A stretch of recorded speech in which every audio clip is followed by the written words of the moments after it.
Okay, let's unpack this. We've got quite a stack of sources here, all about starting a startup.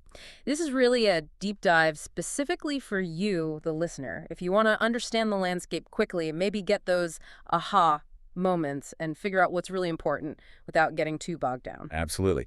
And we've pulled from a real mix of perspectives. We've got university research, government resources, industry articles, and even a pretty vibrant discussion over on Reddit from entrepreneurs themselves. Hmm. Our mission here is to, cut through the noise and pull out the most critical nuggets of knowledge so you can feel genuinely well-informed about what this startup journey actually looks like. Exactly. We're trying to look at this from all the angles, the academic side, the government support structures, practical experience, and yeah, those raw, honest opinions from the people actually doing it. So let's just jump right in, because when people say startup, what are we even talking about? It's not just opening a local coffee shop, is it? That's a really crucial distinction right at the start. According to our sources, a startup is specifically defined as a company or project. An entrepreneur starts to seek, develop, and then validate a scalable business model. Scalable. Okay, that seems to be the core difference there. It is. Unlike, say, a traditional small business that might aim to serve a local community or a specific niche market consistently, startups intend to grow large, often really rapidly, well beyond the initial founder or that small starting team. So that ambition for significant growth is baked right into the definition. Precisely. And inherent in that ambition is, well, high uncertainty, is why startups have such high rates of failure. Hmm. But the flip side, of course, is the potential for truly significant success, what the sources often call unicorns, those privately held startups valued at over $1 billion. Unicorns. Right. The big goal for many, but statistically, pretty rare. Yeah. Very rare. The whole journey usually begins with the founder or co-founders Hmm. identifying some kind of problem, figuring out a potential solution, and then embarking on this pretty intense process to see if their proposed solution, wrapped up in a business model, actually works and can grow in the real world. Okay, so you need an idea, and that idea has to have the potential to scale big. Got it. But who are these people trying to build these unicorns? What kind of person does it take to jump into this high uncertainty world? Let's look at the human element, the skills and mindset the sources keep emphasizing. Yeah, the research points to several critical personal skills, and they might not be the first things that jump to mind. For instance, mental fortitude, just that raw ability to keep going through constant challenges, new obstacles popping up every day. The founder of Miliama, that platform connecting substitute teachers, actually cited mental fortitude as one of the top 3 skills needed at every level of their company. That makes so much sense. It's clearly not a straight path, is it? Definitely not. Another key one is problem solving. And it's not just analytical thinking, but creative thinking, tackling problems in new, maybe unconventional ways. One source quoted the president of a company called Brain Buffs, emphasizing how they actively nurture a culture where, thriving on new ideas is central to their success. So it's about constantly adapting and finding new paths forward. Exactly. Resourcefulness is also huge, knowing how to find the answers or the resources you need when you don't know how to get there yourself. Leaning on others, connecting with the right people or companies. And tied really closely to that is adaptability. Startups almost always have to pivot from their original plan when reality hits. Being willing and able to adjust your projects, your aims quickly to new circumstances is absolutely key, both for the business and, frankly, your own role in it. And the interesting thing is, the sources seem to frame these not just as personality traits you're born with, but as skills you can actually develop. That's right. Through practice, reflection, and especially experiential learning, the practical advice offered is things like getting internships lean on university career services, or even taking on specific on-campus jobs. These are seen as sort of mini proving grounds, places to build and test these foundational skills before you take the leap into founding something yourself. That's a great takeaway. You can actually start building this muscle now. Okay, and what about the perspective from people who are, actually in the trenches? What did that Reddit community discussion highlight as the most important skill? This was one of the most maybe surprising aha moments from the sources, actually. Across that entire discussion, the overwhelming consensus boiled down to pretty much one skill. Sales? Sales. Wait, really? Not like coding Mm-hmm. or product development wizardry. Sales. Think about it. You have to sell your product to customers, obviously, right, to get revenue. But you also have to sell the job to attract talented employees who could easily work somewhere else. You have to sell your vision and your business plan to investors to raise funds that's pitching and persuasion. You might even need to convince suppliers to give you favorable terms or sell your arguments in legal disputes or, heck, even just sell your partner on why you have to work late again. Wow. Okay, so it's not just transactional selling. It's more about people mastery, persuasion, convincing others to buy into you and your vision, not just the product itself. That was definitely the perspective shared. Many entrepreneurs in that discussion felt if you can truly master selling, persuading people you can figure out or, hire for a lot of the other things, getting those first crucial customers and that initial capital, that really hinges on sales. And good salespeople are notoriously hard to find and expensive when you're just starting out. Interesting. What were some of the other skills that came up in that community discussion? Well, accounting and financial literacy came up as absolutely crucial. You have to manage the lifeblood of the business cash flow. Marketing, communication, logistics, just managing information, contacts, getting things done efficiently, and even practical no-coding skills like setting up websites or using online tools effectively were highlighted. And what about the personal traits, the things that complement these skills? Courage came up, taking calculated risks. Deep resilience or grit, that ability to just get right back up when you inevitably fail or face a setback that was mentioned as basically non-negotiable. Confidence, decisiveness, discipline, and self-awareness were also cited. There was an interesting debate, too, about whether it's better to work in a traditional job first or maybe a smaller startup before launching your own thing. Oh, yeah. What were the different takes on that? Well, the arguments for working first included learning standard operating procedures, gaining deep industry knowledge, building a professional network, things like that.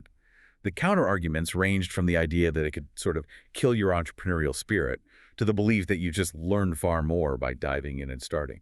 Some felt that working in a small, early-stage startup was maybe the best compromise you see firsthand, what works, what breaks, without the full weight of being the founder. Or, if you feel ready, just start lean right now. Okay, so the overall picture I'm getting is that you don't necessarily need to be an expert in absolutely everything before you start, but some foundational skills, like accounting and especially sales, seem pretty critical. That's definitely the takeaway. Yeah. And the value of networking, making friends, finding people who do know what you don't, was really emphasized as a critical form of that resourcefulness we mentioned. One piece of practical advice even suggested building up a personal financial runway, having enough savings or self-owned assets to cover maybe 2-3 years of basic living expenses before you even take the leap. Right, that cushion. Okay, so you've got the idea, you're working on these skills, you've built up some mental fortitude and maybe that financial cushion. How do you actually know if your brilliant idea is something other people want, something they'll actually pay for? How do you test that before you sink everything into it? This is where market validation comes in. Yeah. And honestly, the sources are unanimous on this. It is absolutely critical. Ideas are, frankly, pretty common. But you need rigorous market validation to prove there's a real need in your target market and, crucially, that customers will actually pay for your solution. And why is avoiding building something nobody wants so particularly important in the startup world compared to maybe other businesses? Because startups operate with incredibly limited resources, time, money, energy. Pursuing an idea that has weak demand is pretty much the single fastest way to burn through all those resources and guarantee failure. Market validation is your protection against this. It's a core principle to avoid the most common reasons startups fail. Okay, so how do you actually do this validation? The sources offered a few different frameworks, which I found fascinating. They did. And you can think of it as a process of rigorously testing your assumptions. Harvard Business School, for instance, suggests a kind of 5-step process. It starts with writing down your goals, your assumptions, your hypotheses. Then you assess the market size and your potential share doing market research. You research online search volume for related problems or solutions, see if people are actively looking. Then you conduct customer validation interviews, actually talking to potential customers, understanding their problems, their dream solutions, and really listening to their feedback. And finally, testing your actual product or service with early users, maybe an alpha or beta version. So basically, document your guesses, do some homework, but most importantly, talk to people and build something minimal to test out. Exactly. Another approach, like Jim Semick's lean market validation, really emphasizes speed and iteration. He talks about writing down your concept and assumptions, but then deciding quickly based on the information you gather. Realizing assumptions are just guesses and testing them immediately with your ideal customers. You can use simple methods like a landing page with a sign-up form or run some cheap online ads. Start by testing with your own network first. Interview customers constantly asking why, to really dig into their underlying motivations, not just surface-level stuff. Asking why repeatedly. Yeah, that feels like a powerful way to uncover the real need, the deep-seated problem. It is. He also stresses finding your clear value proposition. Why should a customer pick your solution over anything else? What specific benefit do they get? This is key. Understanding that people saying they like your idea is not the same as them being willing to actually pull out a credit card and buy it. Enthusiasm is nice, but it doesn't pay the bills. His final point is essentially jump off the cliff and have fun. Yeah. Meaning, at some point, you have to take the leap and test it live. I appreciate the pragmatism there. What about the startup grind approach? How did that differ? Their method focuses very strongly on the problem itself. First, you write down the problem you think you're solving in the simplest terms possible. Then you figure out if it's what they call a tier 1 problem, meaning it's one of the top, most painful problems your potential customers face. If it's just a minor inconvenience, they probably won't pay for a solution. So solving a really big, painful problem is much more likely to get traction than solving a small one. Makes sense. Exactly. You also look at existing solutions, but critically, you identify the pain points people have with those existing solutions. This is where your unique benefit can come from. And then verify that a budget actually exists for solving this problem or competitors making money. Would customers realistically pay for a solution like yours? And why or why not?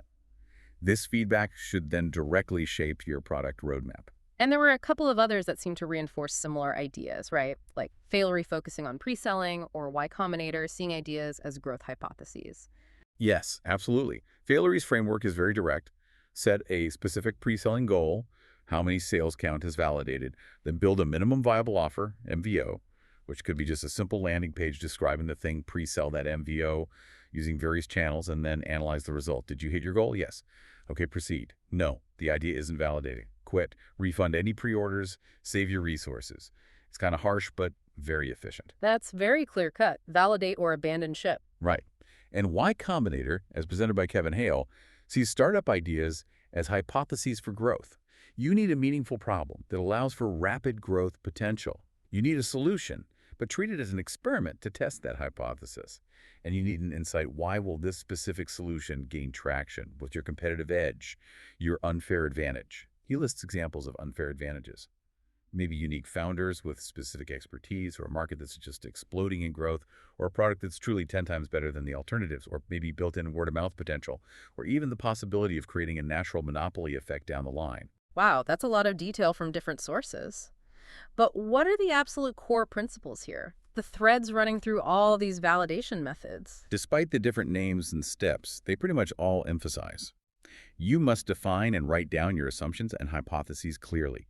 You absolutely must have a direct relationship with your potential customers, talk to them constantly, listen to their real needs and feedback. Don't guess. You have to experiment rigorously, test your assumptions out in the real world. You need to build some form of minimum viable product or offer, MVP, MVO, however basic, to actually put in front of customers. And you must be prepared to act on the feedback you get, even if it means pivoting dramatically or, yes, abandoning the idea altogether. So it's less about having some perfect idea fully formed in your head from day one, and much more about having a testable idea and a systematic way of proving or disproving whether people actually need it and want it. Exactly. And the methods for testing can be surprisingly simple sometimes.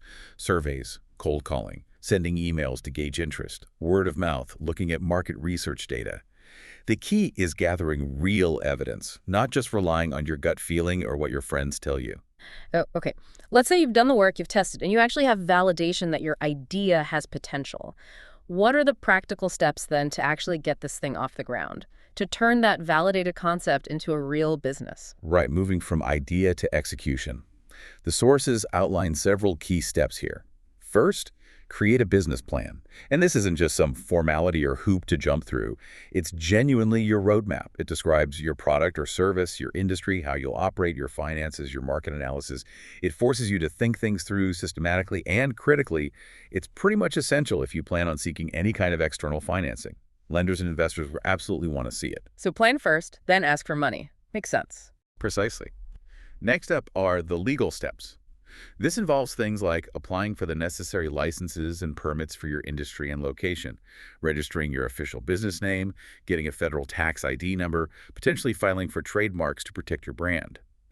Also, opening a separate business bank account that's crucial for keeping personal and business finances separate, understanding relevant industry regulations, and drafting contracts for customers, suppliers, partners, employees. That sounds like a lot of paperwork and bureaucracy. It can definitely feel that way, but getting that legal foundation right early on prevents so many headaches down the line. After that, you need to surround yourself with the right people.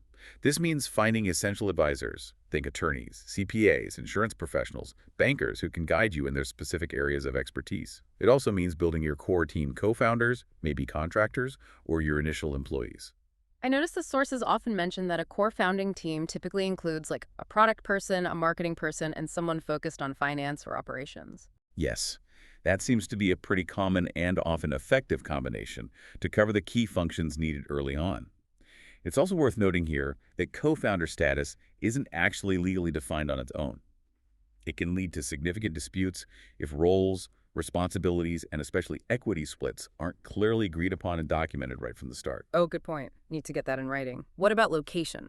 You need to establish your location, and that means both physical, if you need it, and online. For physical space, you weigh leasing versus buying, thinking about factors like tax deductions, the upfront cost, flexibility to move as you hopefully grow, and whether you want to build equity in property. But absolutely critical in this era is the online presence. Yeah, that seems totally non-negotiable today. It really is. It's your 24/7 storefront, it's your global reach, and increasingly it's where customers find you and vet you through reviews and things. Enhancing that online presence with blogs to establish expertise, optimizing for search engines, SEO so customers can actually find you, and having active engagement on relevant social media platforms is vital. So your website and online profile are basically as important as your physical front door, if you even have one. For many businesses today, arguably even more so. Following that, you need to develop a marketing plan. This is an essential expense, not an optional extra. You need to build your brand identity, figure out how you're going to stand out from competitors, establish relationships with customers, increase your visibility, build your reputation. Examples include social media campaigns, referral programs, maybe offering free samples or demos, or sponsoring local events if that makes sense for your business. And the goal of all that marketing effort is ultimately to build a loyal customer base. Exactly. This is absolutely fundamental for long-term success. Loyal customers provide consistent sales, they act as advocates who refer new business, and they signal trustworthiness to others. Strategies include consistently delivering a great product or service, maybe implementing loyalty programs, using affiliate marketing if appropriate, providing excellent customer service, doing market research to understand evolving customer expectations, and proactively asking for customer feedback. One source mentioned the top factors for customer loyalty were fair price value and product quality. Is that right? Yes, in one study cited, 92% of consumers pointed to fair price and value, and 79% pointed to product quality as the top drivers of their loyalty. So the fundamentals matter. Finally, and this loops right back to the skills we discussed earlier, you must plan to change. Be adaptable. Startups rarely look the same a few years in as they did on day one. Businesses that are willing to evolve, that hire forward thinkers, listen constantly to feedback from customers and even suppliers, and stay updated on industry trends. Those are the ones that tend to succeed long term. That flexibility and willingness to adapt isn't just nice to have, it sounds like it's essential for survival. Okay, so Yeah. you've got the idea, the skills, the validation, the team, the plan, and you're building that customer base. But all of this requires fuel. And that fuel is usually money. How do you fund this whole operation? Funding. Yeah, it's almost always a necessity, at least at some point. And it's a major strategic decision because it really impacts your ownership and control down the line. The first step isn't just blindly looking for money, though. It's figuring out realistically how much funding you actually need, based on your real startup costs, projected cash flow, and financial forecasts. Right. Don't just pick a huge number because you saw someone else raise it. Precisely. Be lean. Be realistic. Then you explore the different sources. The most basic is self-funding, or bootstrapping, as it's often called. This means using your own personal resources, your savings, maybe leaning on family or friends, sometimes even tapping into retirement funds like a 401k. Though the sources caution very strongly to check with a financial advisor about fees, penalties, and risks before touching retirement money. Okay. What's the main trade-off with self-funding? The big pro is you retain complete control and ownership of your company. The big con is you take on all the personal financial risk. If the startup fails, that money is gone. It's your money. So if you need more money than you have personally, or maybe you want to share some of that risk, you have to look elsewhere. Yes, exactly. Then you might look to investors, typically venture capital firms, VCs, or angel investors. These are individuals or groups who provide funding, but in exchange for an ownership share in your company. That's called equity. Unlike a loan, they don't need to be paid back on a fixed schedule. Their return comes if and when the company becomes successful, maybe through an acquisition or IPO. They often take an active role, maybe wanting a board seat. So the trade-off is you are giving up a piece of your company and some control. How do you even approach getting funding from VCs or angels? It sounds intimidating. It can be.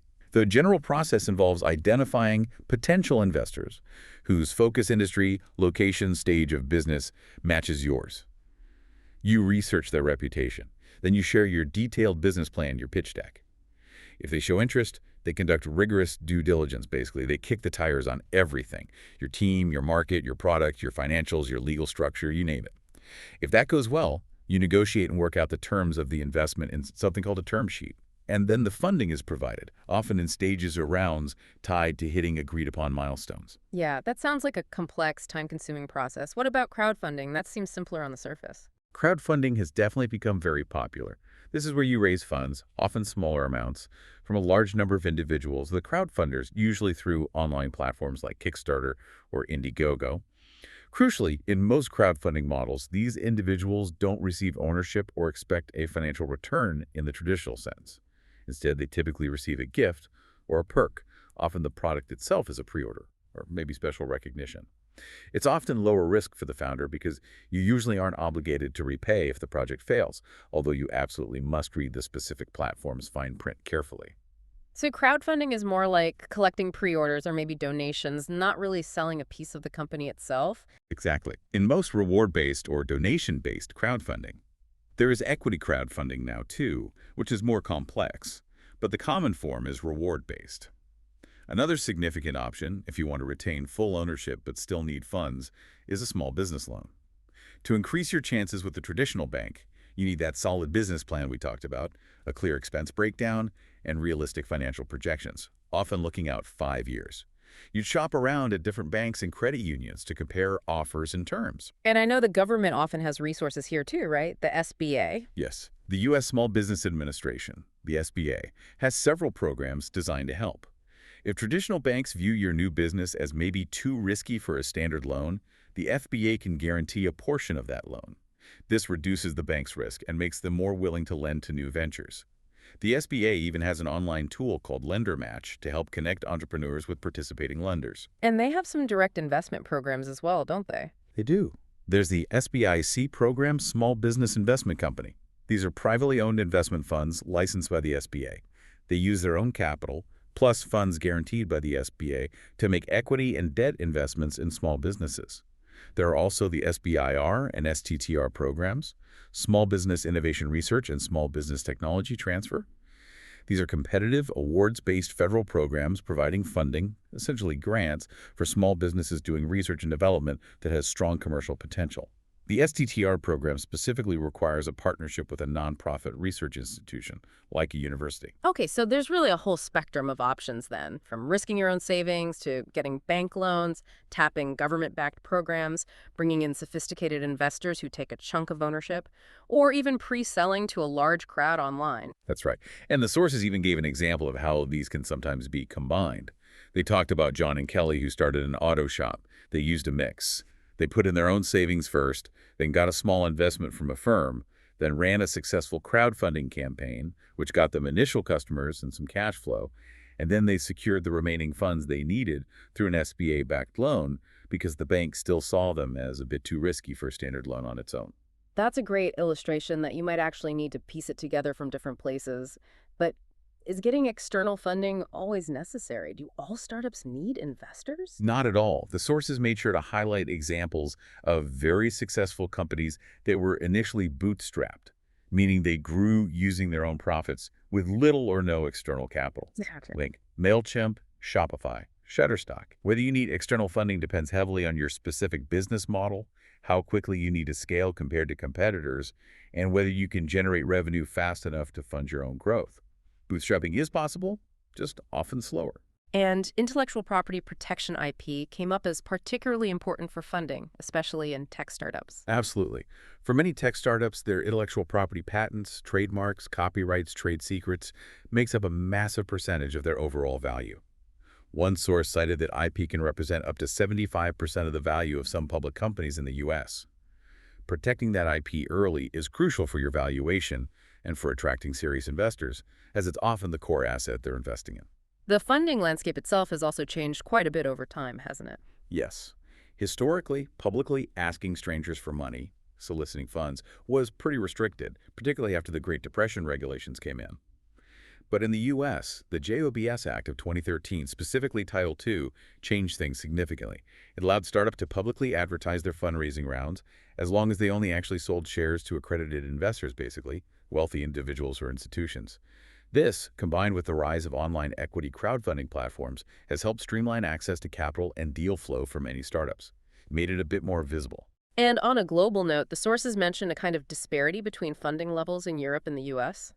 They did. It was noted that European startups often raise significantly less capital than their U.S. counterparts, particularly in later funding rounds. This can sometimes lead promising European companies to relocate to the U.S. or end up being acquired by larger U.S. firms simply to access those deeper pools of investment capital needed for massive scaling. Okay, so we've navigated the world of funding options and realities now. Let's do the reality check. We touched on the high uncertainty and potential for failure earlier. Let's be really direct about the challenges and that high failure rate. Yeah, this is crucial context for anyone considering this path. Statistically, the odds are definitely tough. Fortune estimated back in 2014, and the numbers haven't changed drastically, that roughly 90% of startups ultimately fail. 90%. Wow, that really brings the uncertainty home, doesn't it? It does. And the sources detailed the most common reasons founders themselves report for failure. The single biggest reason, cited in 42% of failures according to one CB Insight study, is lack of consumer interest, or simply no market need for the product. Which ties directly back to why that rigorous validation step we talked about is so absolutely critical. Exactly. If you skip or rush validation, you risk building something nobody wants, and that's the fastest path to becoming part of that 42%. Other major reasons include running out of money or having funding problems. Cash flow issues were cited by over 1/3. Personnel or staffing problems, getting the wrong team. Team conflicts, that was 23%. Getting outcompeted was 19%. And problems with pricing the product or service correctly came in at 18%. So it's rarely just one single thing, but often a combination of these factors hitting at once. Precisely. A dysfunctional founding team, maybe a poor or non-existent business plan, or just a fundamental failure to find the elusive product-market fit are also common culprits. The environment itself is incredibly intense. Sources describe startups as pressure cookers operating under constant do-or-die conditions. And there's a significant human cost to that kind of environment, isn't there? Absolutely. Stress and emotional exhaustion are major challenges. The process is long, the uncertainty is incredibly high, and sustaining that level of effort and resilience in the face of constant setbacks day after day is just incredibly difficult for anyone. The sources also offered some critiques of the whole startup mode culture itself, didn't they? They did. There's a critique of a kind of solutionist logic that can sometimes prevail, this focus on finding quick technical fixes, often with an app or a platform, rather than maybe addressing the deeper, more complex root causes of social or economic problems. There are also critiques regarding the employee experience within startups. Right, beyond the often advertised cool stuff like casual dress and ping pong tables. Yes, exactly. Beneath that sometimes appealing facade, employees can face very long hours, really blurred lines between work and personal life, strong expectations of extreme sacrifice and commitment, and sometimes quite precarious contract situations or job instability.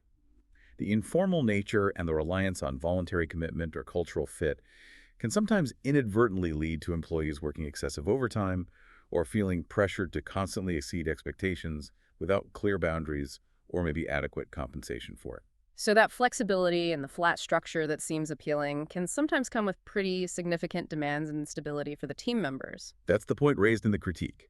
There's also a public policy perspective, Yeah. sometimes questioning whether policies that just broadly incentivize any startup are always the most beneficial approach, suggesting they might inadvertently encourage a high number of marginal businesses that are maybe likely to fail quickly, potentially having little long-term positive economic impact or sustainable job creation. All of that just seems to reinforce how absolutely crucial that personal resilience, that ability to just do and get back up immediately after failure, really is. It's not just a nice-to-have trait. It sounds like a core survival skill. Given those statistics and the intensity of the challenges, it absolutely is. All right, so after looking at some of those harsh realities, let's zoom out a bit to the bigger picture. Startups don't just appear out of thin air. They thrive, or they fail, within a broader environment, what the sources call the startup ecosystem. That's right. The startup ecosystem is essentially the interconnected network of individuals. You've got entrepreneurs, investors like VCs and angels, mentors, advisors, and institutions, things like universities, incubators, accelerators, government programs, even large corporations that collectively support new ventures in a particular region or industry. So it's kind of a whole community and support structure that helps these things grow. Ideally, yes. A strong ecosystem is one where all these different elements are present, accessible, and interacting effectively. Famous examples everyone knows are places like Silicon Valley, or Boston with its strong university ties like MIT. Berlin in Europe has a vibrant scene, and Silicon Wadi in Israel, which actually boasts the highest density of startups per capita globally. And Silicon Valley has that classic origin story that kind of illustrates the ecosystem effect, doesn't it, with Fairchild? It does. It's often traced back to a dispute at Shockley Semiconductor back in the 1950s. It led a group of employees, the traitorous eight, to leave and form Fairchild Semiconductor. Then, employees from Fairchild went on to leave and start their own companies, Intel, AMD, Kleiner Perkins, the VC firm, in what's been called an avalanche effect over the next couple of decades. That really created the foundation for the region's tech dominance. It shows how talent and capital recycle within the system. That snowballing effect sounds like what defines a healthy ecosystem generating continuous innovation and new ventures. It is. And organizations like accelerators, with the Y Combinator model being probably the most influential, are really key components within these ecosystems today. They provide intense training, mentorship, connections, and crucially, streamlined access to early-stage investment for cohorts of startups. We circled back to unicorns earlier, those billion-dollar success stories. They're often seen as the symbols of a thriving ecosystem, aren't they? They are definitely the aspirational outcome, the big headline grabbers, but statistically, they remain very rare. Unicorns are valued over $1 billion, then you have decacorns over $10 billion, and even hectacorns over $100 billion. But most are heavily concentrated in just a few countries globally. The US, China, India, and the UK currently lead the count. And are startups always brand new companies founded by outsiders, or can they happen inside big companies too? Not always brand new. The sources also mentioned internal startups, which are basically forms of corporate entrepreneurship. This is where large existing companies create new divisions or projects that operate with some degree of independence specifically to foster innovation. Think about how Bell Labs historically functioned within the larger Bell system, or how Target initially started as a distinct, more discount-focused division within the Dayton's department store chain back in the day. Interesting. So that startup mindset and approach can exist within larger organizations too. And finally, just a quick snapshot of the current landscape. The sources noted a major trend in the types of startups emerging recently. Yes, according to PitchBook research cited in one source, as of 2024, nearly 1 in 4 new startups being founded claims to be an artificial intelligence company. Wow, 1 in 4. That really highlights where a significant amount of current innovation and entrepreneurial energy seems to be focused right now. It certainly reflects the impact of major technological shifts on the startup ecosystem and where founders are seeing big problems to solve and, perhaps more importantly, opportunities for that scalable growth we talked about at the beginning. Okay, phew. We have covered a massive amount of ground in this deep dive. We journeyed from really defining what distinguishes a startup, explored the crucial skills and mindset needed, delved into multiple ways to rigorously validate if your idea even has a chance in the market. We walked through the essential practical and legal steps of actually getting a business set up, navigated the sometimes complex world of funding options from bootstrapping all the way to venture capital, confronted the harsh reality of the high failure rate and common challenges, and finally placed it all within the context of the broader startup ecosystem. And understanding all these elements, From the absolute need for validation to the critical human skills like sales and resilience and the diverse funding landscape, it doesn't eliminate the uncertainty or guarantee success. Of course not. But it absolutely provides you, the listener, with a much clearer map of the territory. It improves your chances and prepares you for the realities of the journey. We've tried to highlight the practical steps and point towards resources like those validation frameworks, the different funding avenues, government support like the SBA. And the key takeaway, I think, isn't that you need to be some kind of overnight expert in absolutely everything. It seems to be more about identifying those foundational skills, like sales and financial literacy, being incredibly resourceful and adaptable, having a systematic way to test your core assumptions, and just constantly learning by doing and seeking feedback. It's undoubtedly a challenging path. It's marked by intense pressure and, yes, a high probability of failure. But as the sources consistently show, it's also the engine behind a huge amount of significant innovation, job creation, and economic growth in many parts of the world. So here's maybe a final thought for you to consider as you process all of this from our deep dive. Given the statistical odds stacked against success, the intense challenges, and the significant personal cost that's often involved, what does the journey of starting a startup ultimately reveal about risk, about continuous learning, and maybe about the very nature of innovation itself? Is it a path only suited for a rare few who are wired a certain way, or is the potential for impact and perhaps profound personal growth something accessible to anyone willing to embrace that deep uncertainty? Something to think about.